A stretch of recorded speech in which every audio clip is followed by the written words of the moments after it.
This is the Build Up Podcast. We're here with Manny. He's with Fine Step Building and Remodeling out of Orange County. We're going to just get into a little bit of what he does and go from there. So, yeah, first things first, like what got you into remodeling and contracting? Good question. Oh man, you're taking me back, huh? Okay, so I used to be cashier for a restaurant, and my brother-in-law at the time was doing flooring installations for a storefront, and he invited me to work one day. He said, come join the group and try doing some flooring and see if you like it. And that was kind of my first invitation to construction, to flooring, yeah. Yeah, how'd you get into, how'd you pivot into, I guess, that was pivoting into your own company? That was how I got introduced to flooring. I got introduced to flooring because of them, and I guess what motivated me was I somehow got to a glimpse of the checks that the homeowners would pay the storefront. Somehow, I don't know, I got visual on one of the contracts, and I saw a few $1,000s on a contract, and my brother-in-law at the time, he's a sub for the storefront, so the storefront was keeping the bulk of the check and was giving him a smaller percentage. And to me, it just made sense. Well, Manny, there's good checks in this field. Why don't you branch off and do your thing? And those checks can be for you, essentially. Exactly. Well, what did your early days look like? Was it just you? Did you have help? Yeah. My early days, I started I would even call it traditionally, very solo, wearing lots of hats, grinding, doing everything you would call it. That's literally how I started. So I had a small vehicle, small car. I bought some tools. I bought like a table saw, a chop saw. And to be frank with you, I was accepting any job in the area. I was underbidding.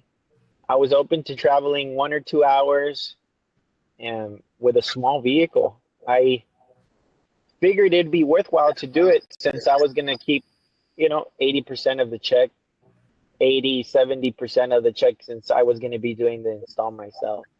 Yeah, for sure. The rest was just reinvestment to like tools and more maybe leads or something. Yeah. Maybe you needed a helper one day, or trash fee at the landfill, or maybe some materials, stuff like that. And then, like you said, most of it, I would reinvest it, and so that I can look towards the future. And this was, I want to say, about 10 years ago, something like that. 10 years ago. 9 years ago, yes. Okay, so like 2015, 2016. Yeah, something like that, yeah.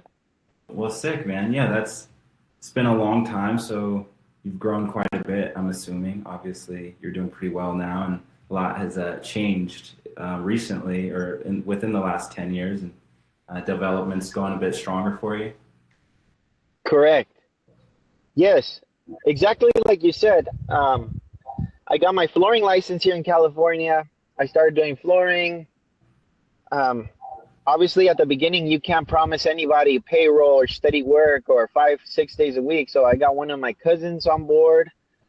I was like, hey, help me out. I have work this many days. I'll give you priority. I'll teach you, blah, blah, blah. And then, like you were mentioning, then I got my B license. So I got my C15 license here in California. I got my B2 remodeling license, and I didn't stop there. I have my certification for home inspections as well. I got my certifications for home inspection. I got my IRCRC for restoration services. I just wanted all the doors open, you know, like all the doors open, and it's worth taking a peek inside of the door. And if you don't want to go in, that's fine, you know. But at least you have all your options laid out on the table for you, almost like a buffet. You want to say, well, I like this, I like this, I like this, and then you kind of build your niches from there, you know. And this is what I want to focus. I naturally like this, well, and that's how we ended up flooring and remodeling, because flooring comes pretty automatic nowadays. We stay year round busy, and that's cool. And with the remodeling, I'm trying, like, we've done kitchens, baths, and everything, and I'm ultimately trying to create a second niche. I'm after niches because niches create riches, you know. And once you find your niche, you automate it, and it's easier for you to create a system and a process because the guys are doing the same thing, and you really just have to lay out a plan. Hey, just we're doing this. I'm checking in with the homeowner, and then you guys kind of take over from there. And that's how much we've evolved. Now I do scheduling and sales, and if I pick up a hammer, it's because I want to keep sharp in my hands-on training and using the tools, and not forget how to swing a hammer. That's really the only reason why I'll pick up the tools nowadays. Yeah. Exactly. Yeah, for sure, man. Like that's a huge part of it for sure. And like being able to transition from, oh yeah, I was hands-on, now I have to do a little bit more operating and sales, and so you're a man of many hats for sure, and know how to operate it well. Would you say, so you were doing more flooring and now you're leaning towards more what, kitchen and bath remodeling? Is that something that you're like looking to grow and develop in? Correct. So flooring's pretty automated, um, which is why I like it. It runs, it produces, it makes me money, and we have a high rating on flooring. It's established. So now I think because remodeling is so broad, I'm in search for our next niche. And we've done bathrooms, we've done kitchens, we've done restoration work. Um, I'll do my own plumbing, shower valves and stuff like that, because, like I was telling you, I might be interested in getting my starting a plumbing company if that's what I want to do in the future. It's just for me, I have these doors open now, and I want to see if we keep it broad on the remodeling, or we just become a all bathroom remodeling, or all kitchen remodeling, and maybe branch that off as my second company, you know? Yeah, for sure. Hmm. Um, okay, what would you say like the biggest challenge running the business has been for you? Okay, this year, so now that I have the team, the guys, the ratings, our online presence, right now the challenge for me is marketing. Marketing. Marketing, getting my name out there, letting people know who we are, what we do, trying to become a household name. Trying now, the question I ask myself is what makes my company different than the rest of the company? Okay. Uh, how can I stand out, excel? Um, and that's the question I'm asking myself. How can I excel, be different, um, and expand my marketing to keep funneling my schedule, and ultimately, I mean, we all start a business for money. If I ask myself, how can I double my profits? So then I have to develop, reverse engineer this plan, and create a funneling system that'll double my profits, if that is what my goal is, essentially, yeah, which it is. Exactly. Exactly. Well, yeah, I was actually just going to get into that question as well. Like, what makes your company different from others doing remodeling and contracting in your area? Good question. Yeah, solid question. So as of right now, and I use these points in my appointments, in my sales appointments, I tell them, one, I try to provide all in-house estimates. So what I mean by that is full package.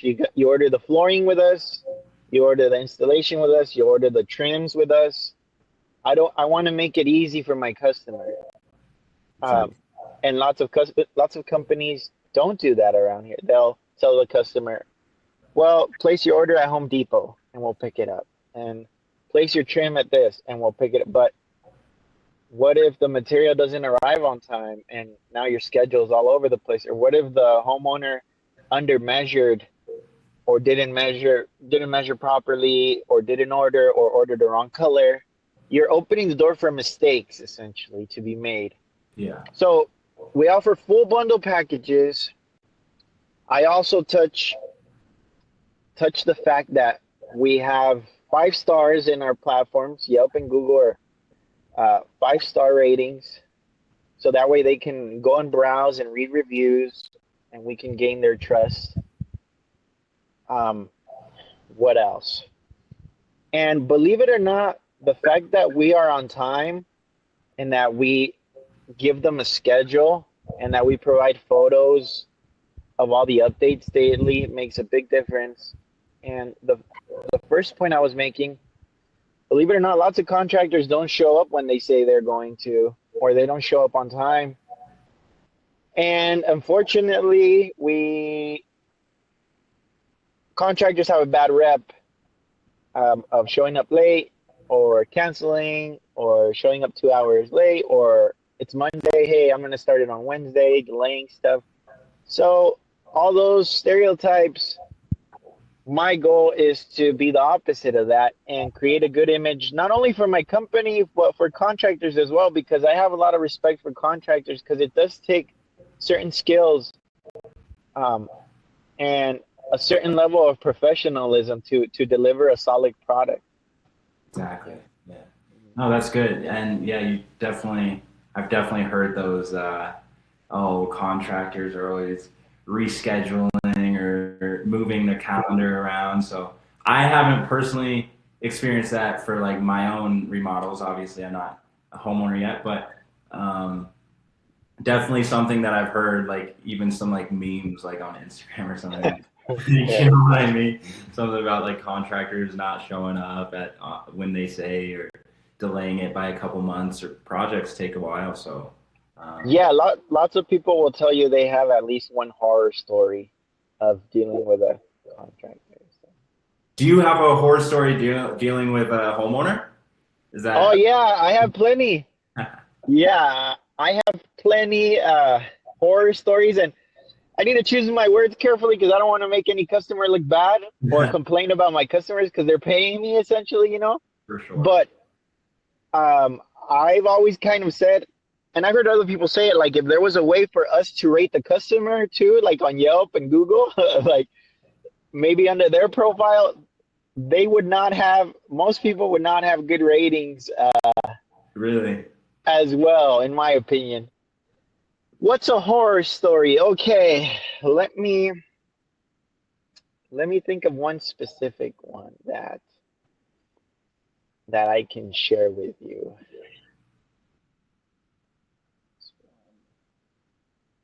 Okay, yeah, I'll give you an example. It was I can even give you a city in Rancho Mission Viejo here in Orange County. Um, we had a micromanager. We had a micromanager, and he told us he was giving us orders every day. Every day, do this, do this, do this, do this, do this.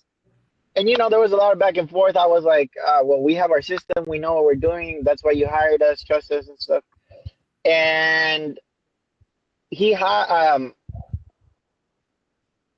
he ended up, I'll go specific. He ended up, and this is something lots of flooring companies do. He requested to put silicone caulking underneath the baseboards, on the bottom of the baseboards, essentially, which voids the warranty of a floating floor because the floating floor needs expansion. So he told us, no, I want caulking there. And like, I'm not going to be happy without caulking and everything. And then the next day he's calling me like, hey, I need that caulking off because the warranty is now void, and I'm not going to be able to to claim my warranty. My 5-year or 10-year warranty is done, blah, blah, blah. And he was trying to put the blame on us. And then I told him, well, like, we're following your directions every step of the way. And how come now you're backtracking? And now you're telling us that we're at fault and it's our fault and blah, blah. And that's just a minor example. Another example would be, so another trade caused flooring damage, and then we went to the home, and then the client was all like, oh, well, you guys left the installation like this. This is part of your install, and like the floor is like all scratched and everything. And obviously we have pictures and videos of the flooring being perfect, so we're getting there. We're like, well, and like you can see dragging marks of like appliances or something like that across the floor and stuff like that. And they'll try to blame you, or they'll try to have it under warranty and say you guys left it like this, and they'll deny. And unless you have pictures, really, or some kind of videos or witnesses in your crew say, hey, there's 3 of us saying that it wasn't like this, then you'll get by like that. I've had and funny enough, that same guy, I told my guys, you know what? You guys are sure it wasn't us. It gets funnier because we're sure it wasn't us. Grab anything you took out, any tools, and then just take off. Like, just because if you pull up the floor, if you remove a piece, now we're gonna, in a way, be liable to fix it, because we're gonna remove something and we're not gonna leave him. We're gonna leave him without a floor. I'm like, don't touch anything. We didn't do it. Just grab your stuff. And then the guys told me he was chasing them down on the van, like running right behind the van, like yelling at them, like, come back and fix my floor, and blah, blah, and you guys did this, and yelling bad words and who knows what else, all kinds of stuff. And my guys, we just laughed it off at the end. Just a guy chasing you on the van, like. Yeah. So you definitely recommend like other people who maybe aren't doing it to just like have video evidence, photo evidence of just like before and finish of your work specifically, to know that like, oh, maybe this person was just dragging a fridge across the floor or something, Yeah, definitely. I think it's super underrated in our field. I think do it. Get an extra phone, a camera, something in your car.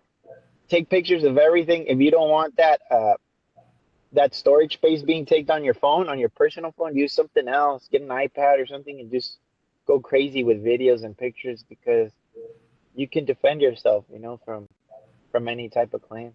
Exactly. Well, Especially, I don't know in other states, but here in California, like it's like a lawsuit, for every little stupid thing, like a lawsuit ready to go. Really? Yeah. That's unfortunate. Yeah. What would you say your hardest season was, and how did you push through that? Oh man. My hardest season. I think lots of contractors will tell you that every season is a hard season. There's growing pains, and because you're always trying to push forward, you always dealing with all the pushback, Yeah. I think the hardest season for me, if I had to pick one, is when you're barely starting out. You don't know what's going to happen. You don't know if you're going to make a living. You don't know if projects are going to keep coming in. That whole insecurity where, you don't know how you're going to get your clients. You don't know if your brand is going to make it or not. I don't know. I'm sure there's data to back it up, but a certain percentage of year one companies don't make it, So for me, I think that was personally the hardest, because you're looking for a vehicle, you're making sure you have the right tools. And then let's say you get a vehicle and you finally get your vehicle, but then, and it's typical, you get your vehicle and you hit a goal, but then 2 of your tools break down, like your jackhammer and like your table saw. And now you just paid your car and your budget is low, but now your tools, and you're figuring things out. So I would definitely place that as my hardest season, looking back. And I'm so thankful I came this far, and it pays off for anyone starting out. I know your podcast is like made for people starting out. So I would say during the insecurity, just keep pushing. And if your goal is to get better every day, then it's guaranteed that you're gonna make it. If you're pushing every day, you're not spending your money on stupid stuff, drinking, partying, and you're reinvesting it. Yeah. It's like it's inevitable that it's gonna hit and it's gonna make it, and you're gonna hit your goals. And you're gonna start flying, pretty soon. Yeah, for sure. Well, yeah, piggybacking off of like the hardest thing, like what has been your favorite thing about doing this work locally? My favorite thing is now that memory is from recent times. My favorite thing is watching my guys develop and the whole system run and the whole system and process run. And a little extra special is like I trained one of my guys from scratch, straight out of high school. Yeah. So the fact that the fruits of me spending time with him, teaching him, showing him everything from scratch, and now watching him be my supervisor, um, I think to me that's it shows that hard work pays off, and it shows that you built something that runs. Now I confirm a contract. I send them the dates of the schedule, the monthly schedule, and then I double check with Isaac. I call him before Monday. We'll meet, and I just send them the sheet. It's a 1,500 square foot home. Demo this, install this, baseboard this, flooring's on site, baseboard gets delivered this day. This is the type of paint we're going to use on the baseboard. And I feed it to them. It's like quarterbacking it. I just throw the ball, boom. And then once I launch the ball, I just see everybody just take over from there. And I will then, after throwing the ball, I will just show up at the time that it's done. I will just show up at finish time. I'll walk it with the customer. If anything needs to be touched up, we'll touch it up then, and then turn in. And you said, what's the happiest part? I mean, the best part, the best memories is who doesn't like showing up to turn in a job and collecting checks? That's what this whole thing is about, collecting checks. So what makes me happy? Collecting checks and now being able to spend time with my kids and go out with them. Now, if I want to wake up and have breakfast with my kids, I can. If I want to go home early because I want to spend time with my kids, I can. So that's always an option now. That door is open, and an employee, I understand, and I'm thankful because an employee does not have that freedom for those schedule adjustments. Yeah. So that's awesome, man. Yeah. No, for sure. That definitely is a beautiful thing, being able to, spend more time with the kids, the family, and just take time for yourself. So that's definitely a strong answer right there. Lastly, I work with 100 different contractors across the United States. So if you could leave one piece of advice for anybody getting into it, anybody who's like on that journey, like what would that piece of advice be? Okay, I would tell them, look, I would tell them to help lift the credibility of contractors and take it as serious as if you were training to be a doctor or a lawyer or a teacher. Don't study for the bare minimum, and don't just do the minimum qualifications. Like for my example, and I'm leading by example, I do flooring, but I have my general contractor license. I have my home inspector certification, my IRCRC. So I'm still going. I'd like to build homes one day and stuff like that. I think construction is so intricate, and there's codes for everything.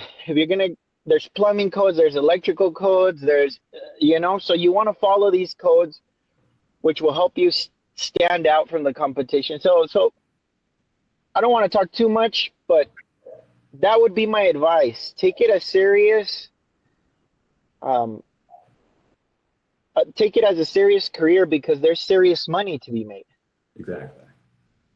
If you can become this is side note. That's my answer to your question. But side note, I mean, builders, there's so much money. If you build it right, pair it with real estate, build your own stuff, sell it, or I think building is for everyone because everyone plans to be a homeowner at some point. Mm. You should know how to hang a picture on your wall. You should know if there's a leak and water is flying, you should know where your water shutoff is.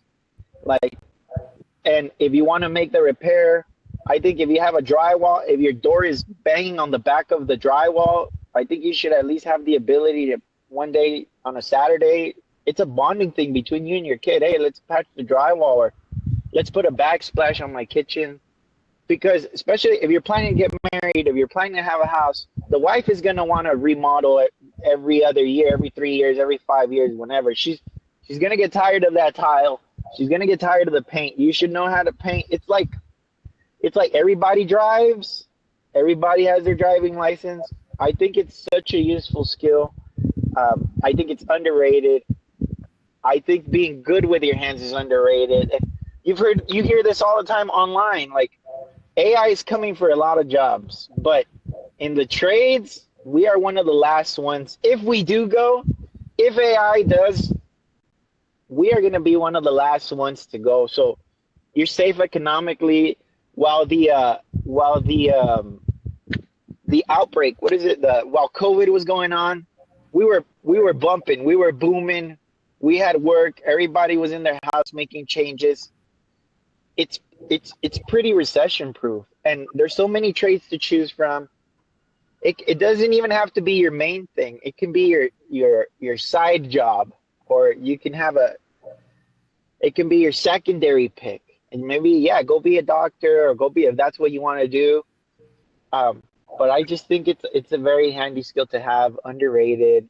I think everybody should have some kind of practical hands-on construction experience. But yeah, if you're just starting out, just doubling up on your question here, I think take it as serious as you can. Take it just like as any career you would, and study. And don't think just because, don't ever feel like you're there, like you know everything there is to know about something. There's always something you can work on. There's always a better method, better skills, better tools are coming out every day. So always keep pushing forward, to learn more. For sure, for sure. Well, yeah, I totally appreciate you hopping on the podcast, Manny. I hope you have a wonderful rest of your day. Hopeful that your 4th of July goes well. I don't know what the laws right now are in California, like for like fireworks or fires, but definitely enjoy your holiday and spend that time with your family and your kids, and just have a great weekend, man. So I appreciate it for sure. Yeah, thank you for having me, man. Yeah. All right, brother.